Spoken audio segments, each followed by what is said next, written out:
Welcome to Dialogues at Fulcrum, where we have conversations with experts and analysts on the latest geopolitical, economic, and cultural developments in Southeast Asia. A very good morning to our listeners and welcome to Dialogues at Fulcrum. My name is Julia Lau and I'm a co-coordinator of the Indonesia Studies program at ISEAS Yusof Ishak Institute. I'm also one of the editors for Fulcrum, our commentary and analysis website. This morning, I'm pleased to welcome to our studio Dr. Napon Jatusripitak. Napon is a visiting fellow and acting coordinator of the Thailand Studies program here at ISEAS. Welcome, Napon. Good morning, Julie. Morning. So we've come to a very interesting point of time in Thai politics. Not that the rest of it's not interesting, but it's been a very fascinating month plus of politicking and sort of elite rivalry and other things, including a new cabinet being sworn in under the youngest prime minister that the country has ever seen. So let's, for the audience listening, take a slight step backwards in time to consider questions about the end of the previous administration under former Prime Minister Srettha Thavisin. How did we get here today in Thai politics, right? So one of the things that people might know is that Srettha was basically dismissed from office because he tried to nominate someone, a person called Pichit Chuenban, to be a minister, and the accusation, and it was found to be valid by the Constitutional Court, was that Srettha was nominating someone and he was not qualified by the ethical standards of the Constitution to hold ministerial office. And Srettha himself maintained that Pichit was nevertheless fully qualified, despite his having served jail time. So, can you maybe explain to the audience, does this claim by Srettha hold true? Is it ambiguous? Was it fair or not, basically, to dismiss Srettha for that decision? I think that's a very good question. I prefer to approach this as two separate questions. Mm-hmm. First, are there valid legal grounds on which to fault Srettha? And second, does the Constitutional Court have the legitimate authority to pursue his dismissal? And I hope that the distinction becomes clear in a moment. So let's outline the charges against him again. Srettha knowingly appointed or should have known better than to appoint someone who's unfit to serve as a cabinet minister. In this case, is Pichit Chunban, who was involved in a bribery attempt.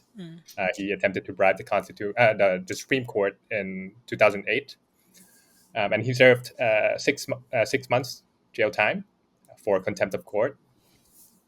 So, is there a valid legal ground? I'm not a legal expert, and I can't say with certainty, but I found some of the arguments in favor of Srettha's defense quite persuasive. So Srettha maintained that Pichit was fully qualified despite having served jail time, and this claim was based on information that Pichit had passed legal checks performed by the Council of State, which is responsible for conducting legal reviews. So the request to the Council of State was to weigh in on Pichit's eligibility concerning two clauses in the Constitution concerning his past sentences. So Pichit had been jailed for 6 months, but it was 10 years have already passed since the sentence, and the offense wasn't a criminal sentence. So therefore, he's eligible under these two clauses. However, there are two additional clauses concerning honesty and ethical standards. Srettha, he argued that it wasn't his place to judge whether Pichit had met these standards or not, and it was something that should be left to the court to decide. In fact, I believe his legal team cited the meeting minutes from when the clause was originally drafted during the constitutional drafting process as evidence of the intended interpretation of this constitution's provision. But the court disagreed. It ruled that Srettha should have known whether Pichit had met the moral and ethical criteria stipulated in the Constitution or not. And simultaneously, the court also determined that Srettha himself had failed to live up to these same standards, and therefore he's unfit to serve. To me, this sounds like a judicial overreach on two counts. So first, the court expects office holders to know what these standards are, and at the same time, it acts as a final arbiter of what these standards constitute. If you have ever filed tax returns to the IRS in the US, it's the same feeling. The IRS knows exactly how much you owe the US government, but they will ask you to file your tax returns anyways. And if you got it wrong, there are consequences. I'm sorry if that's a bad analogy. Another analogy is a teacher who's fishing for answers from the students. except there's only one answer and the one that the teacher decided on. And the answers had never been shared with the students or subject to any public discussion beforehand. So that's the first reason for judicial overreach. As for the second one, I believe that any punishment should be proportional to the offense. It's dismissing the prime minister an appropriate consequence for attempting to appoint someone who may have been ineligible or not. For me, a more fitting consequence should have been simply to halt his action or reverse them. And in this case, it wasn't even necessary because Pishit voluntarily resigned. But the court decided to punish Srettha by dismissing him.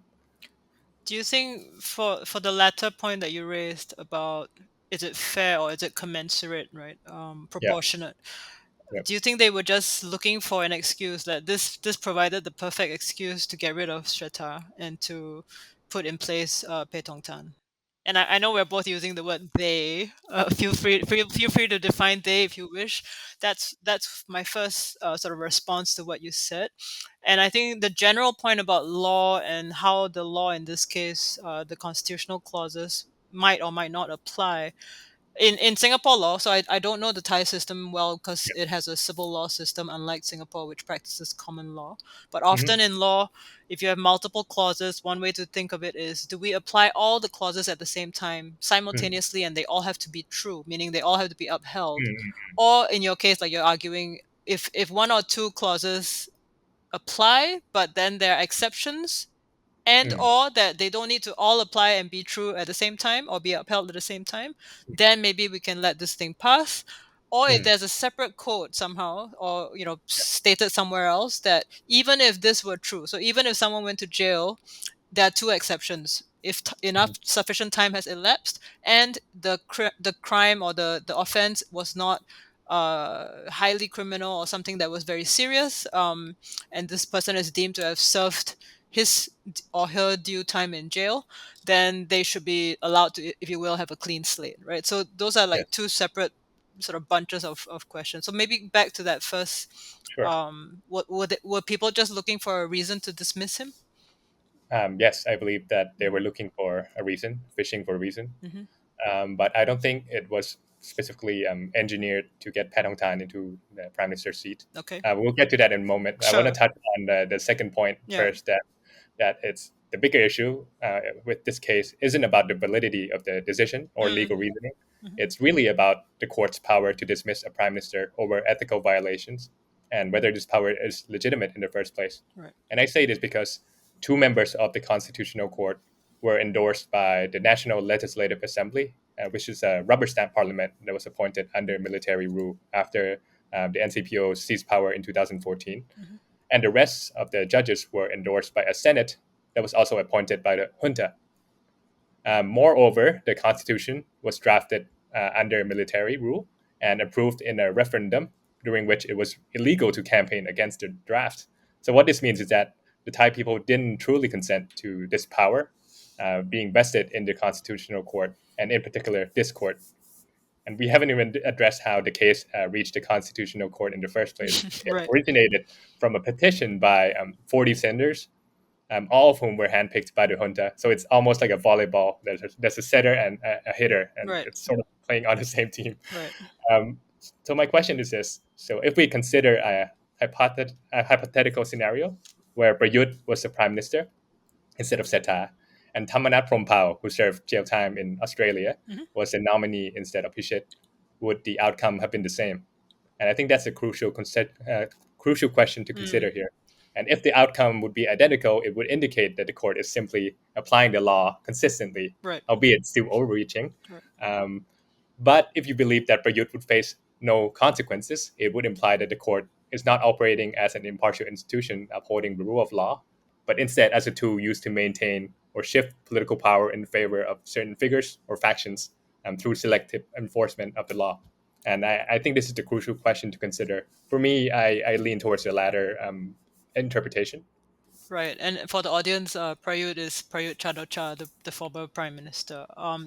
It is interesting to me. I look at Indonesia, and it sounds like it's a different flavor of the issue Mm, with the judiciary not being impartial, right? The issue of other elites in other branches of government that are in a right. theoretically in a democracy meant to hold certain people in check, that simultaneously your executive, your legislature, as well as your judiciary are all weak or subject to manipulation, and you see these highly unfair or Yes. even unlikely scenarios where you know the letter of the law is supposedly held on to, but the spirit of the law is completely broken or Mm. violated, right? And then that's Right. sort of a different flavor that we see in Thailand compared to what happened Right. in Indonesia, I where think yeah.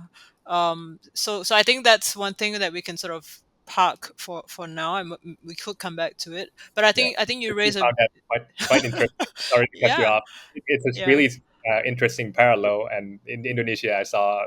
I don't know if I'm interpreting Hmm. it in the wrong way, but it seems like judicial.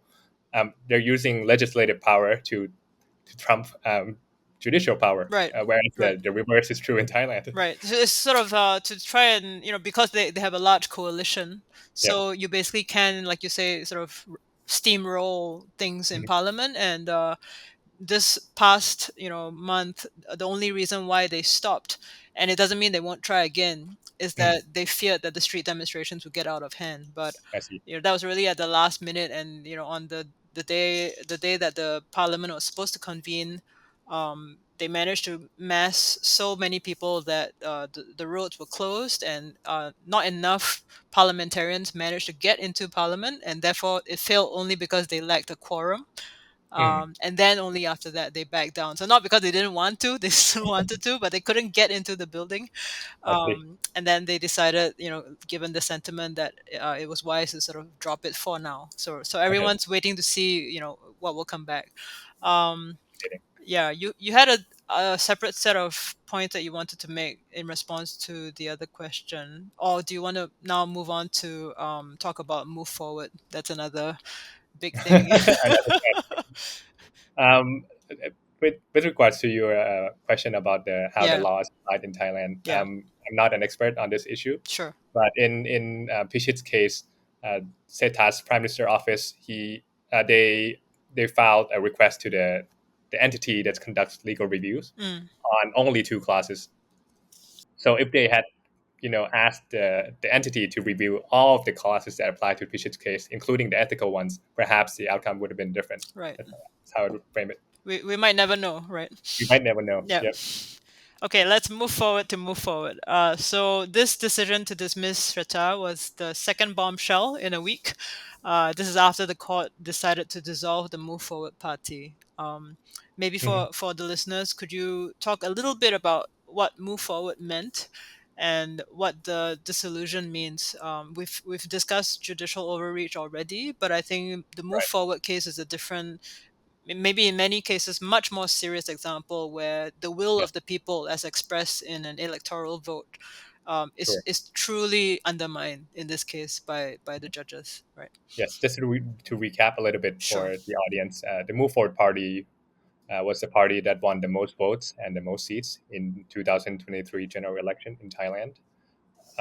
But despite this outcome, the party wasn't able to get its prime ministerial candidate Pita Limjaroenrat appointed as the prime minister because he was blocked on two occasions, in fact, by the junta-appointed Senate.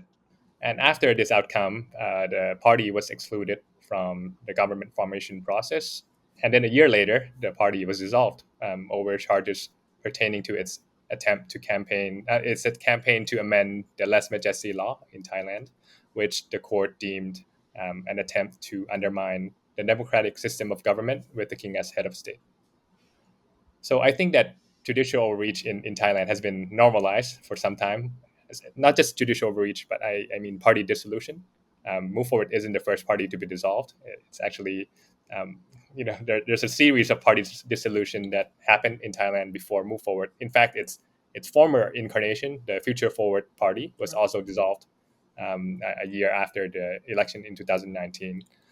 But I think it's still crucial to recognize that the dissolution of Move Forward is not the same as previous instances of party dissolution. And I say this because I see the legal grounds and the political causes that lead to the dissolution as identical. And this is very different from past cases like the Future Forward. So just to recall, the Future Forward Party was dissolved for accepting an illegal loan. It accepted a loan from Thanathorn Jingrungruengkit, the party's founder and party leader, which the court deemed an illegal donation. So seemingly trivial charges. Of course, the political causes that lead to these outcomes were more serious. Future Forward didn't send the right message in the eyes of the establishment. But the dissolution of the Move Forward Party was different. The political motivations and the legal grounds for dissolving the party were one and the same, which is attempting to amend the lèse majesté law.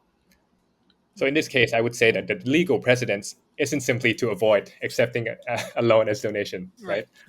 But to refrain from advocating for amendments to the lèse majesté law through channels that are deemed to be outside legislative due process, which, similar to ethical standards, only the court gets to decide what this means in practice. Right. Yep. I think that's one general issue with law, right? Law is always drafted broadly, Yes. and even the specific regulations or clauses often have exceptions. Yes. And you're right in that if you're not an expert, or even experts will disagree, right? So it's a matter of whether there is true judicial independence, and in this case, judicial impartiality, to make sure that, like you said, if the like cases come forward to the court, that they can decide impartially to the same degree. But if somehow there are political motivations that outweigh these legal considerations, Yes. whether then the judges are willing to sort of, if you will, twist the law or interpret the law in a way that benefits certain political parties over others, or certain elements or people over others, then there's a problem. Yeah. What's striking to me is that the Pheu Thai-led government seems to be accepting both outcomes, and by both I mean the dissolution of the Move Forward and the dismissal of Srettha Thavisin as a natural outcome and as a legitimate power of the court, despite itself having been a serial victim of party dissolution on 2 separate occasions, 3 if you count the dissolution of the Thai Raksa Chat Party in 2019. In a way, it's we're moving into a new uncharted territory in terms of normalization of judicial overreach. Within a span of 1 week, the court managed to undermine not only the opposition party, but also dismiss a prime minister, which is to say, checking against the executive branch. So 2 branches in the span of 1 week. Right. Do you think it's on the negative side, it could be read as resignation, or like, we can't fight this, so whatever, we'll accept it? Or do you think it's more like pragmatism? Let's live with this. Let's figure out a way, and we're gonna get to the cabinet in a bit. Yes. We'll find ways to get around this problem. They may not be the most kosher methods, but since this is the new obstacle all of us need to handle, let's just figure this out. But pragmatically, we know we can't change things as they are under the current climate. Which do you think? Oh, it could be both, I guess. It's a little bit of both. Resignation, because Pheu Thai and Thai Rak Thai and Palang Prachachon have been fighting sort of judicial interventions for many, many years, since 2006. So they're not new to this, and they know that it's a long game. So maybe it's better to be pragmatic than fight it head on, right? But of course, we can't help but wonder if this strategy of pragmatism and sidestepping the real issue is effective. Because you have seen in the news, probably, that several new petitions have been filed against Thailand and Pheu Thai because of the new uncharted territory of judicial overreach that has become normalized. The latest petition seeks to dissolve 6 parties based on the allegation that Thaksin is dominating the government. It's a claim that stems from the fact that Thaksin had met with the leaders of these 6 parties before they announced their support for Paetongtarn. Another is a petition against Paetongtarn, alleging that she had violated ethical standards by making a mini heart gesture while wearing her civil service dress uniform. It's becoming very challenging to keep up with all these petitions. And while they seem absurd, Srettha's dismissal has created a sense that the government's fate could hinge on these seemingly ridiculous charges. So it's quite surreal. It's like a free-for-all, right? Let's just throw everything at the wall and see what sticks. Yes. Okay, we may come back to this, but let's move on to Paetongtarn's rise. So earlier you mentioned, you don't think that her rise, in that sense, was the specific reason, right, for Right. orchestrating or allowing Srettha to be dismissed. Hmm. How would you say she was chosen, or how did she emerge as sort of the prime candidate to be prime minister in this case? Okay. I would like to clarify my point about Yeah. why I don't think it's entirely engineered by Thaksin. Mm-mm. So if her rise to power was masterminded by Thaksin, it would mean that he gave Srettha a poison pill Right. in the form of Pichichinban for Right. Srettha to appoint, and this would imply several things. First, Thaksin would have successfully influenced the Constitutional Court to rule in a way that would lead to Srettha's dismissal, which is a necessary condition for Paetongtarn's rise to the premiership. Mhm. And second, it would suggest that Thaksin is better served by having Paetongtarn as prime minister as opposed to Srettha. And I don't believe this to be the case. Mm.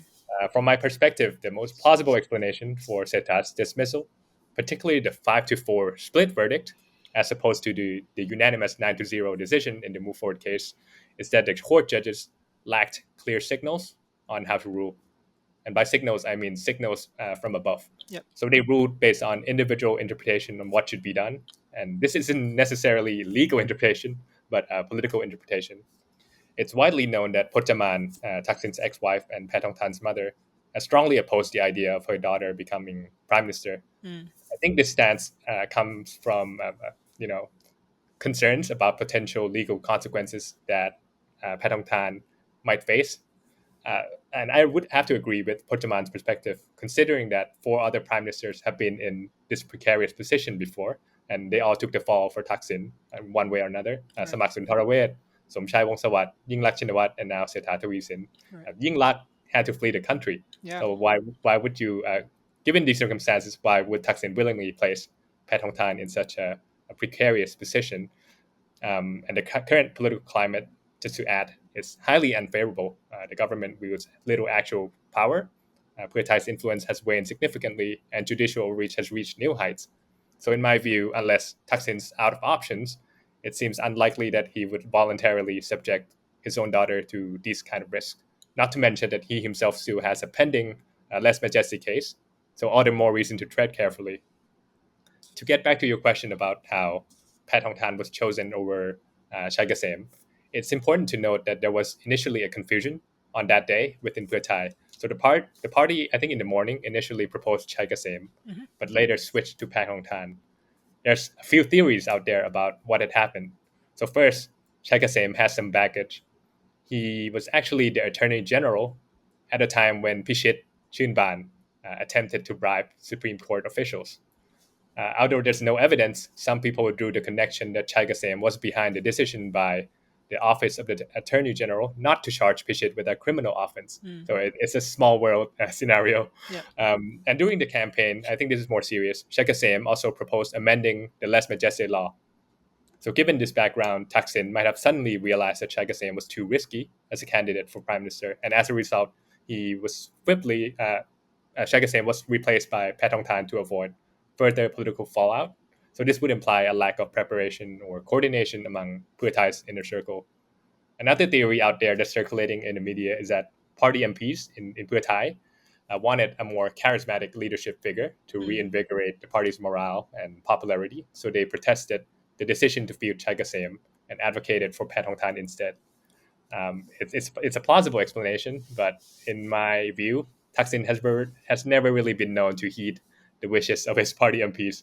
And I say this because he's widely seen as having sacrificed the party in order to get himself home. So I don't buy the theory. And the final theory, which in my view is the most plausible, is that Thaksin had received some sort of signal. This suggests that while Srettha's dismissal might have been a political accident due to unclear guidance, Paetongtarn's selection over Chai Ghasem as Srettha's successor was a directive and order. In other words, Paetongtarn was a preferred candidate, possibly to serve as a leverage or a hostage to ensure that Thaksin holds up his end of the deal for other undisclosed reasons. Yep. It's a little like a Greek drama with Shakespearean overtones, and then a bit of a not quite a murder mystery, but it's people say politics is a nasty business, and Yes. corrupts. But in this case, you have all these different themes of, it's familial ties crossing with party loyalty, crossing with Yes. past history, with, almost everyone's carrying either a poison pill or a poison chalice, Mm. or themselves might be the carrier of a certain virus or something, and, in a political sense. And it makes it very tricky, right, for anyone, not just in a way the opposition writ large, right? The elements like Move Forward, but it makes it very hard actually for any genuine politician who wants to improve the lot of the people, Hmm. whether you're in opposition or not, right? It makes it very hard for people to want to do good in politics. It makes it very difficult to decide, you know, what the choice should be, right? Like you said, even the current prime minister's own family seem to disagree on whether she should be there, right? And Yeah. she's a mother of young children as well, and Right. she's seen her aunt and her father both have to be exiled, Yes. and it is probably likely that if things don't go well for her, it could be as dramatic as all that she might have to flee the country at some point. Do we want to get to that elephant in the room now, or do we want to? Yeah, we might as well.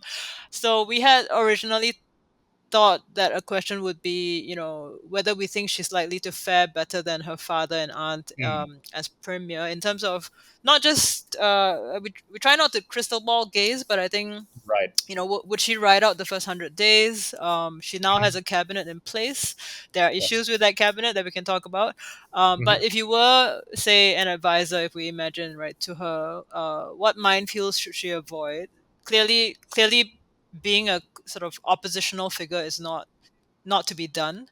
What Right. what does she need to do now? And I know one of the big things, for Thailand is the economy, Okay. because people, I think, are also frustrated, right? Because this is not good for foreign investor confidence. This is not good Yes. for Mhm. the regular people who just want to get on with their lives, go to work, and hopefully get more security for themselves. What does she need to do to stay in in power? Okay. Mm. That's a lot of I questions. know, I know, yeah. I want to draw a clear distinction between staying in power Right. and achieving substantive policy goals. Yes, sure. I think it's become very clear that these are two different things Right, especially for this government. right. But I would say that I want to reiterate my point that Mm, Paetongtarn is rising to power at a time when Pheu Thai party is at its weakest. mm, And by this, I mean its brand has been tarnished by a hmm. controversial alliance with conservative parties. Yep. In parliament and in the cabinet, the party is outnumbered by coalition partners and is kept in check by other independent organizations whose members were appointed by forces that are mostly hostile to Thaksin. There's a less majestic case hanging against Thaksin, and Thaksin himself has a tendency to override the decision-making power of his proxies. So it's unclear whether Paetongtarn has the autonomy needed to strengthen her claim to power and legitimacy.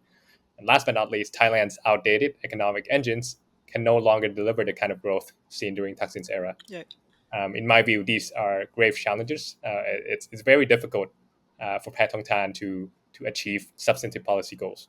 But if we're talking about um, staying in power, I think that ultimately depends on whether the compromise that Thaksin struck with the conservative establishment Mm, stays or goes. yep. It's not a social contract between the government and Thai voters. It's a compromise between elites, and this compromise will determine the longevity of her government. So if Paetongtarn and Thaksin tread carefully and avoid encroaching upon the prerogatives of Thailand's conservative elites, it's possible that she will complete her term as prime minister. But now to get to the question about if I were Paetongtarn's advisor, what would be my advice? Hmm. It's a challenging question. There are low hanging fruits, but Srettha Thavisin himself faced a lot of criticism for prioritizing these low hanging fruits, like reducing electricity and utility costs, boosting tourism through visa free entry programs, over implementing structural changes. So Srettha managed to avoid most of the political minefields as well, like military reform and constitutional reform. In my view, if Paetongtarn were to follow this approach, she would likely face similar criticism, but at least she would survive politically. Right. But I think that she should pursue all of Seta's low hanging fruits and more. She could also focus on international relations, and putting Thailand back on the global stage through personal diplomacy, which seems to be the Shinawatra family's strong suit, as we have seen with Prabowo's latest visit to Thailand, and with Hun Sen's very early congratulations to Paetongtarn. This strategy comes with relatively low domestic political costs, and provided that she doesn't spend as much time as Srettha did abroad. But unfortunately, it doesn't seem to be a policy priority at the moment. But Well, realistically, at home it's wilder, right? So she has to deal yeah, with it's what's at wilder. home first. But sorry for interrupting you. But I just wanted to sort of Yeah, pop in there to say, even though Prabowo met her, at least one sniffy response on LinkedIn that I saw yeah, posted by somebody was that he seemed to pay more attention to Thaksin than to yes, Paetongtarn. exactly. So in So his post, he didn't mention Paetongtarn's name. no, that's right. He only mentioned Thaksin. Yeah, Yeah, which is quite also strange. interesting. Yeah, Well, it's interesting, but it's also in a way not unexpected because they are, if you will, of the same generation, and Prabowo has long-standing ties with a lot of the leaders, yes, including Anwar, and yes, he probably sees Anwar and Thaksin as similar to him in that they've all had periods of being in political wilderness, yep, but somehow managed to come back in, if you yep, will. So yes. so I agree with you on the foreign policy front. We'll come back to I that have that. later. Yeah. The low-hanging fruit, do you think all the ones that are more to do with the economy should come first, or do you think that there's no need to, just go for what you can? Don't need to really Um, prioritize. Actually, I would suggest that Paetongtarn should also try her best to get the digital wallet scheme Mm-hmm. implemented, Mm-hmm. even if it's not a low hanging fruit. Mm-hmm. And I say this because there's a key reason why the Shinawatra family has been able to manage to stay relevant and maintain political influence in Thailand for so long. Right. And this has to do with what the family has come to represent to millions of Thais who have achieved greater economic security and mobility due to Thaksin's policies, particularly those implemented during the Thai administration. And these policies have helped his parties, and more specifically his dynasty, come to power over and over, despite being toppled many times in Thai history. I would say that the digital wallet scheme represents a continuation of that economic promise. And if Pheu Thai and Paetongtarn fail to uphold it, that would be breaking the legacy that the Shinawatra family represents. Some people doubt that this digital wallet scheme will Mm. really work, partly given the amount. It will cost a lot. It's 450 billion baht, but Yes. people are arguing, it's not enough money to make it work. Now there's a little bit of Mm. controversy because she just said that some of the payments may involve cash, where previously it was Yes. meant to be a purely digital scheme. Yeah. What do you think are the sort of, it's always the rubber hits the road, right, for policies? Right. How do you make sure that it's fairly implemented and that the right people get the money? Okay. Mm. There people have different definitions about Hmm. what it means for the policy to work. Yeah. uh, Yeah, sure. Getting Yeah. it implemented is working in my view, Right. but some people seem to think that it has to achieve the economic multiplier effect Right. that's intended. That would mean for the policy to work. But it's been very difficult to keep track of the changes and revisions to the digital wallet scheme. Yeah. Almost as difficult as keeping up with the petitions against Paetongtarn. But the latest update is this, and I believe that Paetongtarn is about to deliver the policy statement to the parliament today, and it will Mm. probably include these same details.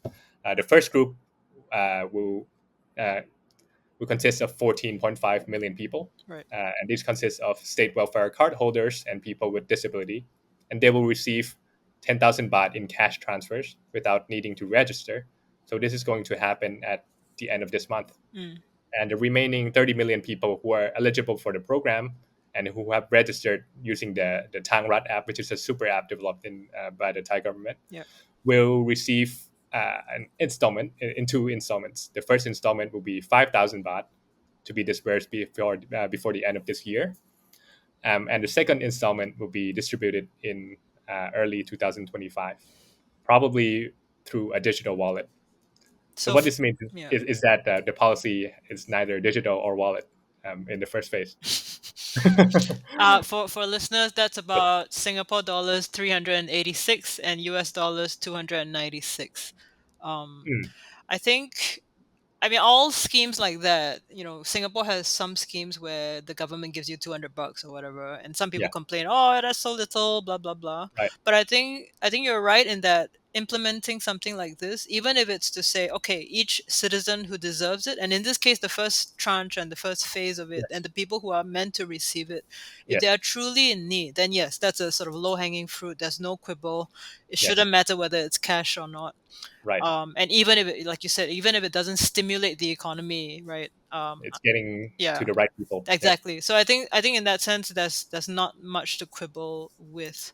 um Economic growth, however, is a completely different scenario, as well as the sort of yes, backdrop that Thailand is also yes, aging rapidly, yes.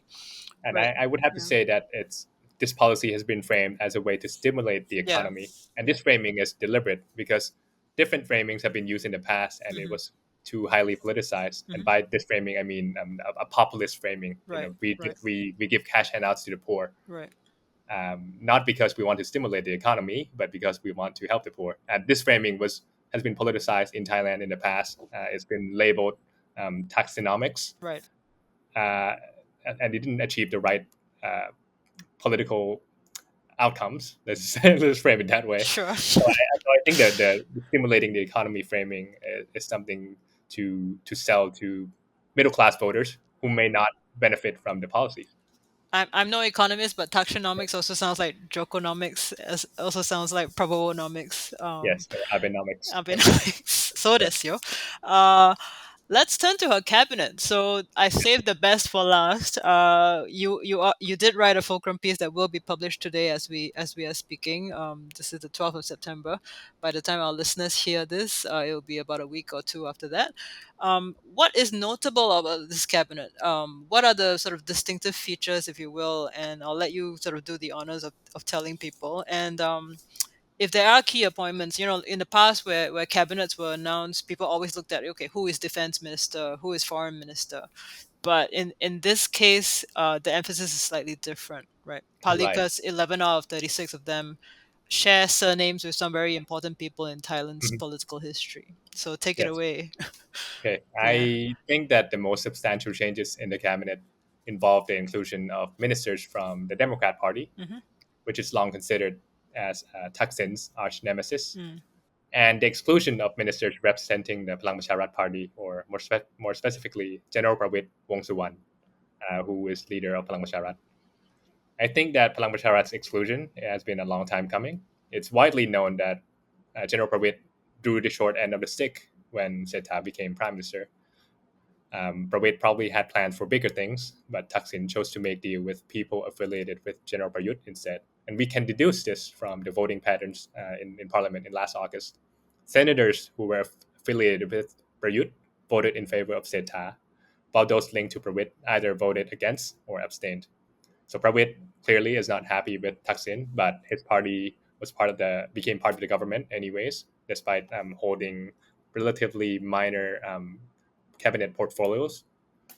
But his influence waned even further after the junta-appointed Senate expired uh, in May earlier this year. So all of a sudden, Palang Basharat had become the extra fat. Mm. Thaksin perhaps was simply waiting for the right moment to trim this fat.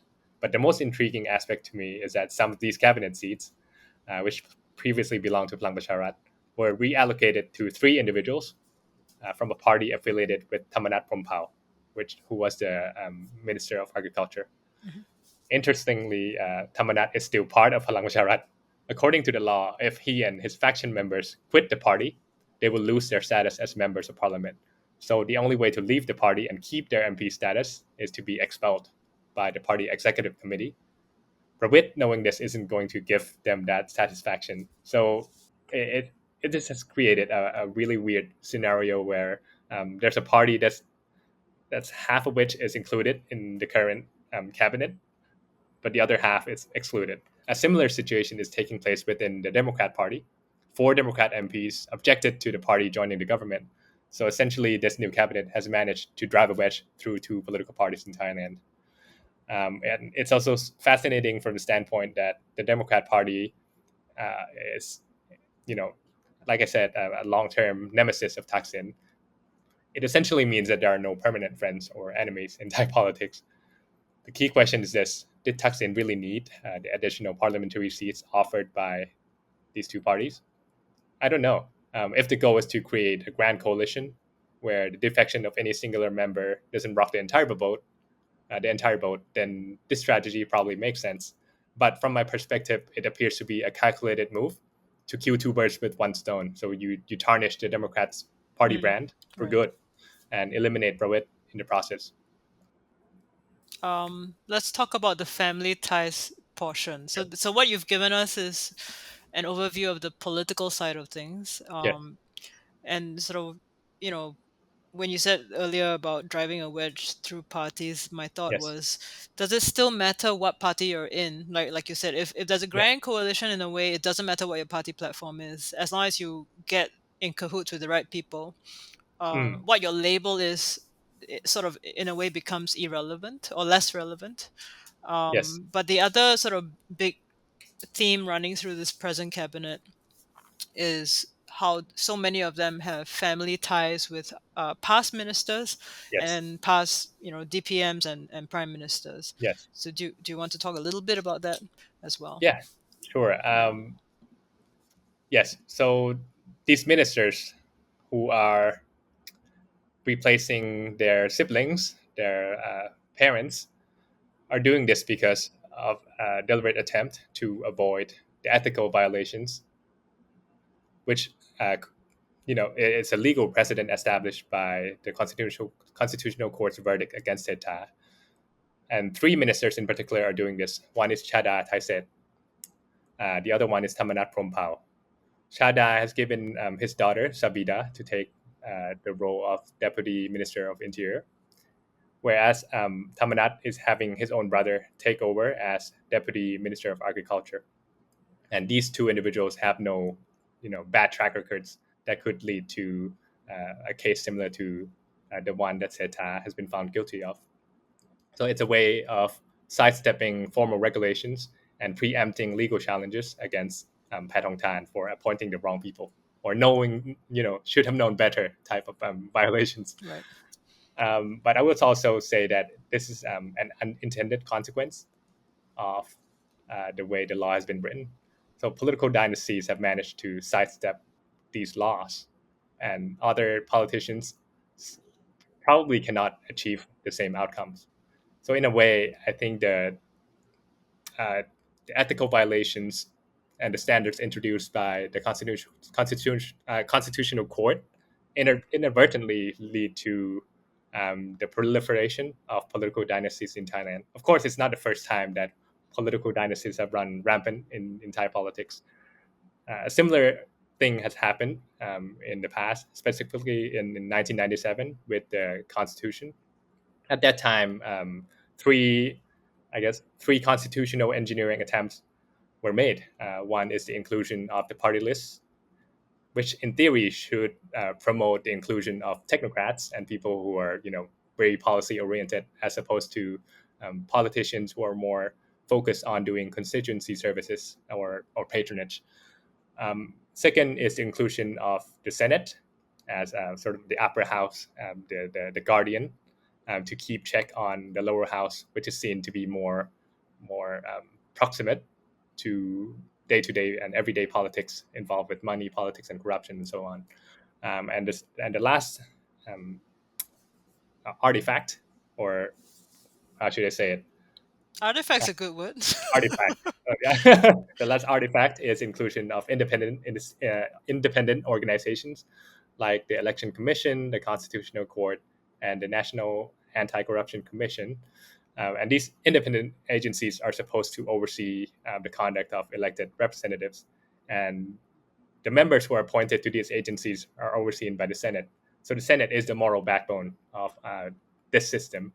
Of course, a political scientist, Yoshinori Nishisaki, has written at length about how these schemes, constitution and engineering attempts have failed.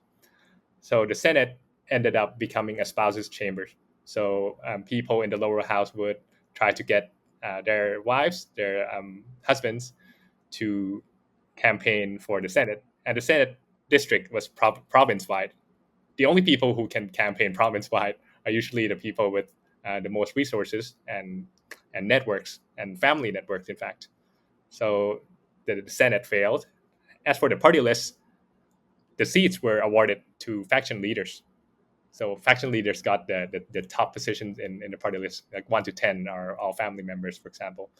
And independent organizations, I think this is it's unclear, but I would say that when members of political dynasties were found guilty of whether it's corruption or electoral fraud, their members of family step in place for them. So they replace and replenish, in fact, these the missing hole left by the dismissal of MPs. Right. If it makes you feel any better, in Yes. the Indonesian parliament, this is the lower house as well, only about 15% are younger than 40, but of those 15% who are under 40, as many as 50 out of 87 have Yeah. kinship relations with other political officials. So I think Indonesia still wins. Yeah. But I think you raised some really interesting points about politics, right? Politics has become an expensive business. Yes. Politics in Thailand and Indonesia compared to politics, say, 30 years ago, right, when the 1997 Yeah. reforms were made. Today, it's a very different beast. You need, social Mm. media people. You need a huge campaign. You need to travel. You need an entourage for all the candidates. Without this deep pocket and deep bench, Yeah. which in this case is provided by your family or your clan, Yes.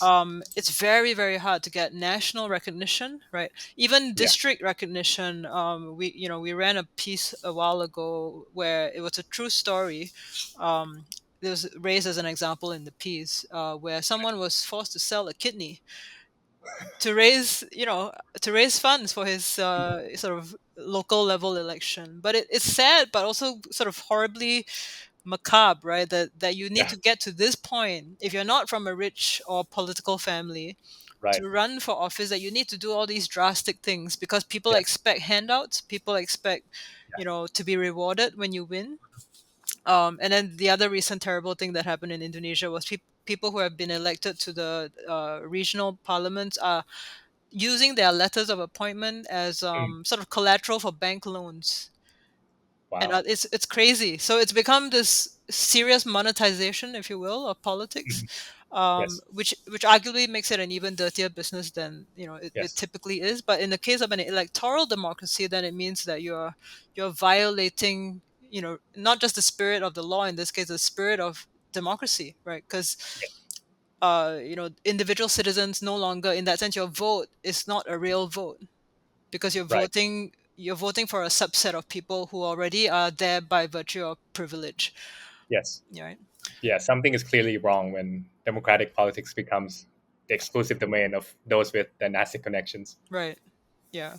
In my view, though, I think political dynasties, it's a problem in Thailand, but it's not the biggest problem.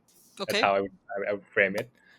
Yes, political dynasties are rising to the fore and in national office, but I don't think it's a cause of democratic failure in Thailand. It's a symptom. Thailand is especially a good case in point. If you dissolve a political party every time it's grown too popular and have military coups on average every 4 years, Right. what do you expect people to do when elections happen, right? Of course, people are not going to look at party labels. Yeah.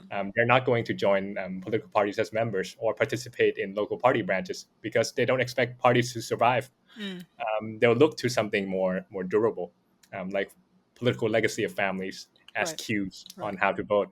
And in Thailand, it's also a symptom of over centralization in state power. So budgets and access to needed infrastructure are highly concentrated in Bangkok, while the rest of the country lacks adequate resources and development opportunities.